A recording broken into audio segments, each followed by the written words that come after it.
Laras menyadari sesuatu. Di antara bayangan pohon, ada sepasang mata yang mengintip dari balik batang besar. Mata itu tidak seperti milik manusia.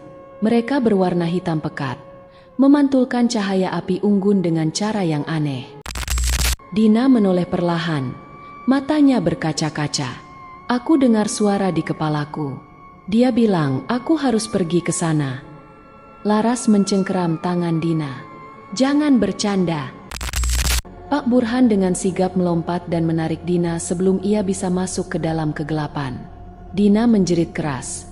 Tubuhnya bergetar hebat. Semua orang terkejut. Dina terjatuh ke tanah.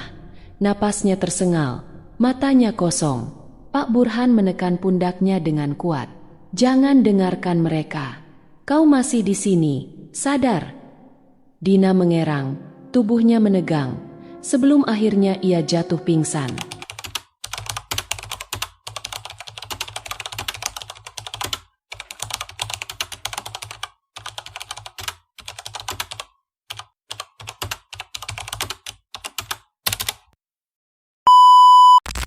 Laras dan Dina duduk bersandar di kursi kafe kecil di pinggir kota, menyeruput coklat panas yang mengepul di udara dingin.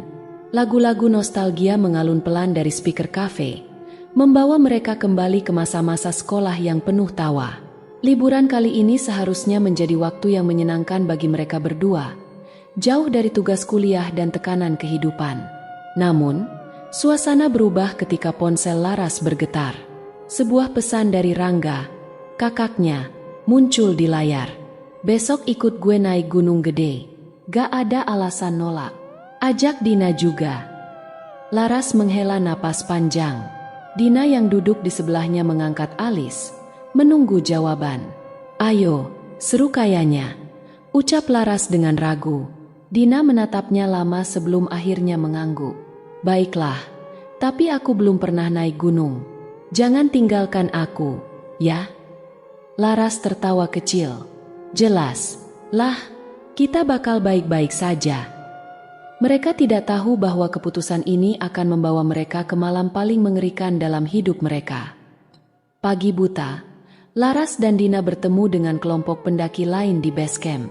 Ada Rangga, beberapa temannya, dan seorang pria berusia sekitar 40-an yang dipanggil Pak Burhan, porter sekaligus pemandu mereka. Naik gunung itu bukan sekadar jalan-jalan. Pahami aturan, hormati tempat ini, ujar Pak Burhan tegas sebelum mereka memulai pendakian. Laras dan Dina mengangguk. Awalnya, perjalanan terasa menyenangkan. Hutan hijau menyelimuti jalur pendakian, udara segar menyusup ke paru-paru, dan obrolan ringan mengisi perjalanan. Namun, setelah melewati pos 2, sesuatu terasa berbeda. Hawa semakin dingin meskipun matahari masih bersinar. Angin berembus pelan, membawa bisikan samar yang terdengar aneh. Laras berhenti sejenak, merasa ada yang memperhatikannya dari balik pepohonan. Laras, ayo jalan, panggil Dina. Laras menoleh, tersenyum kecil, lalu melanjutkan langkahnya. Ia mencoba mengabaikan perasaan ganjil itu, tapi tanpa ia sadari, sesuatu telah mulai mengawasi mereka. Laras melangkah cepat menyusul Dina, berusaha mengusir perasaan aneh yang mengganggunya sejak melewati pos 2. Angin semakin kencang, menyusup melalui celah dedaunan, membawa serta aroma lembab tanah dan pepohonan tua yang menjulang tinggi. Di depan, Rangga dan teman-temannya terus mendaki, sesekali tertawa dan bercanda untuk mengusir lelah. Dina terlihat sedikit kelelahan, namun tetap tersenyum. Aku gak nyangka naik gunung bakal seseram ini, gumamnya pelan. Laras tersenyum simpul. Seram kenapa? Ini masih siang.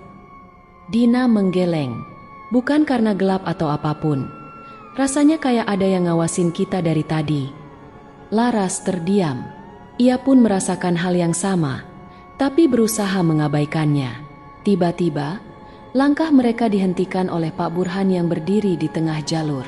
Ekspresi wajahnya serius. Kita istirahat di sini sebentar, katanya singkat. Semua segera meletakkan tas dan duduk di tanah. Laras melihat ke arah Pak Burhan yang tampak gelisah. Ia menatap ke dalam hutan, matanya tajam seperti sedang mengawasi sesuatu. Kenapa, Pak? Tanya Laras pelan. Pak Burhan tidak langsung menjawab. Ia hanya menoleh sekilas sebelum mengembuskan napas berat. Ada yang lewat tadi. Jantung Laras mencelos. Maksudnya, orang lain. Pak Burhan menggeleng pelan. Bukan manusia. Seisi kelompok mendadak hening. Hanya suara angin dan desiran daun yang terdengar. Laras merasakan bulu kuduknya meremang. Dina menelan ludah, lalu mendekat ke Laras. Kamu dengar itu? Bisiknya pelan. Laras mengernyit. Dengar apa? Kembalilah. Suara itu datang entah dari mana, lirih namun jelas. Seperti bisikan yang bergema di antara pepohonan. Laras merasakan tubuhnya membeku seketika. Dina menggenggam tangan Laras erat. Matanya membesar, wajahnya pucat pasi. Laras, ada yang nyebut nama aku. Jantung Laras berdetak semakin kencang. Ia menoleh ke Pak Burhan, berharap mendapat jawaban. Namun pria itu hanya menggelengkan kepala pelan. Jangan hiraukan. Kita lanjut jalan sebelum hari semakin gelap. Semua berdiri tanpa banyak bicara. Suasana ceria mereka lenyap begitu saja. Laras dan Dina bertukar pandang. Mereka tahu, sesuatu yang tak kasat mata sedang mengintai mereka. Dan ini baru permulaan. Pendakian berlanjut dalam diam. Tidak ada lagi tawa atau candaan di antara mereka. Setiap langkah terasa lebih berat. Seolah ada sesuatu di sekitar mereka yang menghisap energi. Langit mulai berwarna jingga ketika mereka tiba di pos 3. Kita bermalam di sini, kata Rangga, berusaha mengembalikan semangat kelompok. Mereka segera mendirikan tenda, sementara Pak Burhan menyalakan api unggun. Laras dan Dina membantu menyiapkan makan malam, meskipun perasaan tak nyaman masih menghantui mereka. Saat semua berkumpul di sekitar api unggun, suasana sedikit mencair. Beberapa dari mereka mulai bercerita pengalaman mendaki, tertawa, dan menikmati makanan hangat. Namun, di tengah obrolan, Dina tiba-tiba terdiam. Laras yang duduk di sebelahnya menyikut pelan. Kenapa? Dina tidak menjawab. Matanya menatap lurus ke dalam kegelapan hutan di belakang tenda. Laras mengikuti arah tatapannya. Tidak ada apa-apa selain pepohonan yang bergoyang pelan. Namun, detik berikutnya, Laras menyadari sesuatu. Di antara bayangan pohon, ada sepasang mata yang mengintip dari balik batang besar. Mata itu tidak seperti milik manusia. Mereka berwarna hitam pekat, memantulkan cahaya api unggun dengan cara yang aneh. Laras menahan napas. Dina, kamu lihat itu? Dina mengangguk tanpa mengalihkan pandangan. Dia manggil aku lagi. Jantung Laras berdetak kencang. Apa maksudmu? Dina menoleh perlahan, matanya berkaca-kaca. Aku dengar suara di kepalaku. Dia bilang aku harus pergi ke sana. Laras mencengkeram tangan Dina. Jangan bercanda. Dina tiba-tiba berdiri. Gerakannya kaku, seperti sedang melawan sesuatu dalam dirinya. Rangga yang melihat itu langsung bangkit. Dina, mau kemana? Dina tidak menjawab. Ia melangkah perlahan ke arah hutan. Dina, berhenti, teriak Laras. Tetapi Dina terus berjalan. Pak Burhan dengan sigap melompat dan menarik Dina sebelum ia bisa masuk ke dalam kegelapan. Dina menjerit keras. Tubuhnya bergetar hebat. Semua orang terkejut. Dina terjatuh ke tanah. Napasnya tersengal. Matanya kosong. Pak Burhan menekan pundaknya dengan kuat. Jangan dengarkan mereka. Kau masih di sini. Sadar. Dina mengerang. Tubuhnya menegang. Sebelum akhirnya ia jatuh pingsan. Laras menggenggam tangan sahabatnya erat, mencoba menahan air matanya. Saat itu, suara bisikan kembali terdengar di udara. Kalian tidak akan pulang. Semua orang terdiam, masih syok dengan apa yang terjadi pada Dina. Laras duduk di samping sahabatnya yang kini tertidur. Wajahnya pucat dan tubuhnya masih dingin meski sudah diselimuti. Pak Burhan menatap langit yang mulai gelap. Kita harus tetap di sini sampai pagi. Jangan ada yang keluar dari lingkaran tenda. Apa yang sebenarnya terjadi pada Dina? Tanya Rangga. Nada suaranya penuh ketegangan. Pak Burhan menghela napas berat. Dia sudah dipanggil. Laras menegang. Dipanggil oleh siapa? Pak Burhan menatap api unggun sejenak sebelum menjawab. Oleh mereka yang tidak ingin kita di sini. Laras menelan ludah. Ia tahu legenda Gunung Gede menyimpan banyak misteri. Tapi ia tidak menyangka akan mengalaminya sendiri. Malam semakin larut. Dan satu persatu mereka masuk ke dalam tenda. Laras tetap di samping Dina, memastikan sahabatnya baik-baik saja. Namun, sekitar tengah malam, Dina mulai gelisah.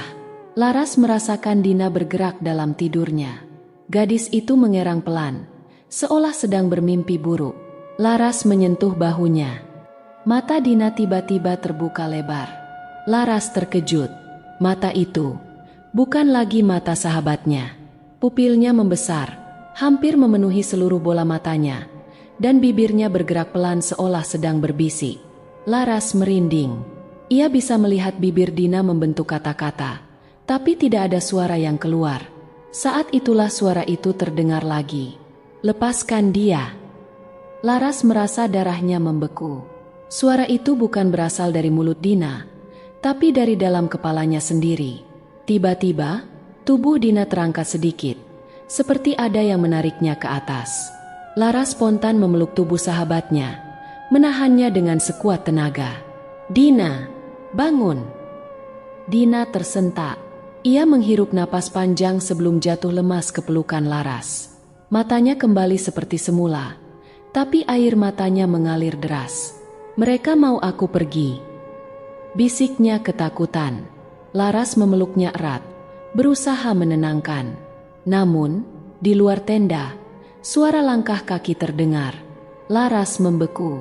Langkah itu berat, menyeret, dan terdengar jelas di atas tanah berpasir.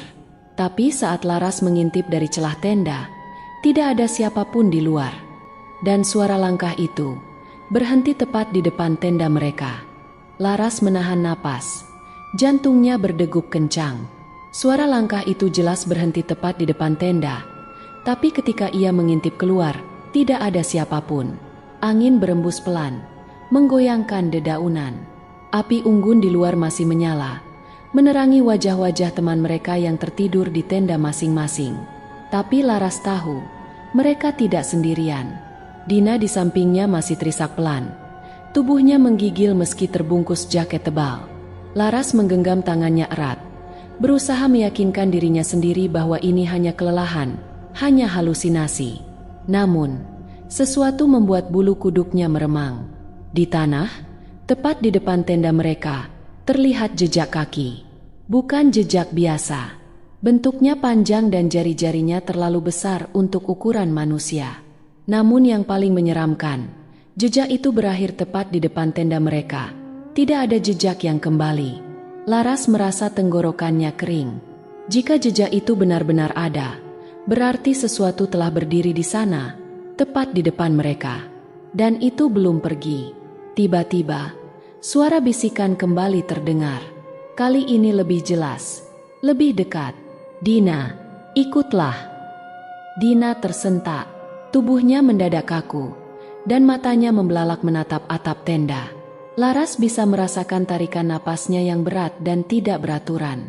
Dina, hei, lihat aku. Laras mengguncang tubuhnya, tetapi Dina tetap diam, seolah mendengar sesuatu yang tidak bisa didengar oleh orang lain. Di luar tenda, ranting-ranting patah. Seperti ada sesuatu yang bergerak di sekitar mereka. Laras meraih senter, menyalakannya dengan tangan gemetar. Cahaya menyapu bagian luar tenda, menerangi dedaunan dan pepohonan yang menjulang.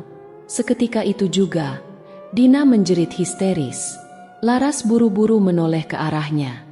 Dina, apa yang kamu lihat? Dina menunjuk keluar dengan jari gemetar. Wajahnya pucat pasi. Laras menyorotkan senter ke arah yang ditunjuknya, dan jantungnya hampir berhenti berdetak. Di balik pepohonan, di antara kabut yang menggantung rendah, sesosok bayangan berdiri. Tingginya lebih dari 2 meter. Tubuhnya kurus kering dengan tangan yang panjang menjuntai hingga ke tanah. Kepalanya tidak berbentuk manusiawi, lebih mirip tengkorak yang tertutupi kulit pucat membusuk. dan yang paling mengerikan, matanya kosong. Tapi Laras bisa merasakan bahwa sosok itu melihat langsung ke arah mereka. Dina semakin histeris, tubuhnya bergetar hebat. Laras buru-buru menutup celah tenda, berusaha mengatur napasnya. Tapi sebelum ia bisa berpikir lebih jauh, suara dari luar terdengar lagi. Bukan suara bisikan, bukan langkah kaki, melainkan suara tertawa, perlahan, dalam dan mengerikan. Tawa itu terus menggema di luar tenda, seolah-olah makhluk itu sedang menikmati ketakutan mereka. Laras memeluk Dina erat, tubuh mereka sama-sama gemetar. Dina menggigit bibirnya, matanya terus menatap atap tenda dengan ekspresi kosong. Laras, dia makin dekat, bisik Dina. Suaranya nyaris tak terdengar. Laras menelan ludah, berusaha tetap berpikir jernih. Ia melirik ke senter di tangannya. Cahaya dari alat itu bergetar seiring dengan tangannya yang gemetar. Tiba-tiba, suara langkah kaki menyeret kembali terdengar. Dari luar tenda, suara berbisik terdengar bersahutan, pelan, tapi jelas. Seperti banyak orang yang berbicara dalam bahasa yang tidak mereka mengerti. Dina menutup telinganya, tubuhnya menggeliat panik. Jangan dengarkan, jangan dengarkan. Laras panik, ia menarik napas dalam, berusaha menenangkan diri. Dina, kita harus tetap sadar. Jangan sampai mereka masuk ke pikiran kita. Dina terisak, aku nggak kuat. Laras, mereka manggil aku terus. Tiba-tiba, dari luar tenda, suara seseorang memanggil. Laras, Dina, keluar sebentar. Laras membeku. Itu suara Rangga. Dina menatap Laras dengan mata penuh ketakutan. Suara itu terdengar lagi, kali ini lebih dekat. Laras, Dina, ayo keluar. Dari nada suaranya, Laras bisa merasakan ada sesuatu yang salah. Suara itu terdengar datar, tidak ada emosi. Tapi yang membuat Laras semakin ketakutan adalah Rangga seharusnya ada di tenda sebelah. Jika Rangga benar-benar berbicara, suara itu harusnya datang dari samping. Tapi suara ini datang dari depan tenda mereka. Laras meremas tangan Dina, memberi isyarat untuk tetap diam. Tapi Dina justru terlihat aneh. Ia mulai tersenyum tipis, matanya kosong. Laras, kita harus keluar, bisiknya. Laras menggeleng cepat. Jangan. Itu bukan Rangga. Dina tersenyum semakin lebar. Tapi dia manggil kita. Sebelum Laras sempat mencegahnya, tangan Dina sudah meraih resleting tenda. Dengan satu gerakan cepat, tenda terbuka. Angin dingin langsung menyergap mereka. Tapi itu bukan hal yang paling menakutkan. Di luar, di depan tenda mereka, tidak ada siapapun. Tidak ada Rangga. Tidak ada siapapun dari kelompok mereka, hanya pepohonan, kabut tebal, dan kegelapan yang mencekam. Laras merasa perutnya melilit ketakutan. Dina masih berdiri di depan pintu tenda, tatapannya kosong. Dina, tutup tenda. Sebuah tangan hitam kurus tiba-tiba mencuat dari dalam kabut dan menarik Dina dengan paksa. Dina menjerit. Laras langsung meraih tangan sahabatnya, mencoba menahan. Dina berusaha meronta, matanya dipenuhi ketakutan. Laras, tolong aku. Laras menarik sekuat tenaga, tapi makhluk itu lebih kuat. Dina terseret keluar, tubuhnya setengah terangkat di udara. Dan di detik terakhir sebelum Laras kehilangan genggamannya, Dina berbisik dengan suara parau. Jangan cari aku. Lalu, tubuhnya lenyap di telan kabut. Laras jatuh terduduk. Dadanya naik turun panik. Tidak ada lagi Dina. Hanya suara tawa yang kembali terdengar dari segala arah. Laras masih terengah-engah. Matanya terpaku pada kabut yang baru saja menelan sahabatnya. Jantungnya berdebar kencang. Tubuhnya masih bergetar hebat. Ia ingin menjerit, ingin berlari mengejar Dina, tapi kakinya terasa lemas. Di sekelilingnya, suara tawa tadi perlahan menghilang, digantikan oleh kesunyian yang lebih menakutkan. Angin berembus dingin, membawa aroma tanah basah dan sesuatu yang lebih busuk, bau anyir yang membuat perut Laras mual. Laras buru-buru merangkak ke belakang, menutup kembali tenda dengan tangan gemetar. Namun, pikirannya terus dipenuhi satu hal, Dina sudah pergi. Laras menguatkan diri dan meraih senter, lalu dengan hati-hati membuka sedikit celah tenda. Kabut masih tebal, menyelimuti sekeliling mereka. Tapi Laras tidak peduli. Ia harus mencari Dina, apapun risikonya. Dengan langkah hati-hati, ia keluar dari tenda. Suasana begitu sunyi, hanya terdengar suara napasnya sendiri. Ia mengarahkan senter ke sekeliling, mencari jejak Dina, tetapi yang ia temukan justru sesuatu yang membuat bulu kuduknya berdiri. Di tanah, tempat Dina tadi diseret, ada bekas seretan, tapi anehnya, bekas itu tidak menuju ke hutan, melainkan ke atas, ke pepohonan. Laras meneguk ludah, lalu perlahan mendongak. Di antara ranting-ranting yang bergoyang, samar-samar ia melihat sesuatu menggantung. Tubuhnya terayun pelan di antara dahan-dahan, matanya terpejam, dan wajahnya tampak pucat. Tapi ada yang aneh, posisi tubuhnya tidak seperti orang yang tergantung biasa. Ia melayang. Laras hampir menjerit, tapi menutup mulutnya cepat-cepat. Tiba-tiba, kepala Dina bergerak sedikit. Kelopak matanya perlahan terbuka, dan yang Laras lihat membuatnya hampir pingsan. Mata itu hitam seluruhnya. "Dina!" Laras berbisik, suaranya bergetar. Dina menatapnya tanpa ekspresi, lalu membuka mulutnya perlahan. Tapi suara yang keluar bukanlah suara sahabatnya, melainkan suara yang dalam dan bergema, seperti berasal dari sesuatu yang lebih tua dan jahat. "Sudah kubilang, jangan cari aku." Laras mundur selangkah, tangannya gemetar hebat. Ini bukan Dina. Sesuatu telah mengambil alih sahabatnya. Tiba-tiba, dari balik pepohonan, terdengar suara langkah cepat. "Laras!" Laras menoleh. Rangga dan Pak Burhan datang berlari. Wajah mereka panik. "Laras, kamu ngapain di luar? Kamu mau mati?" Rangga langsung menarik tangan adiknya dengan kasar, menariknya kembali ke arah tenda. "Tapi Dina..." Laras meronta.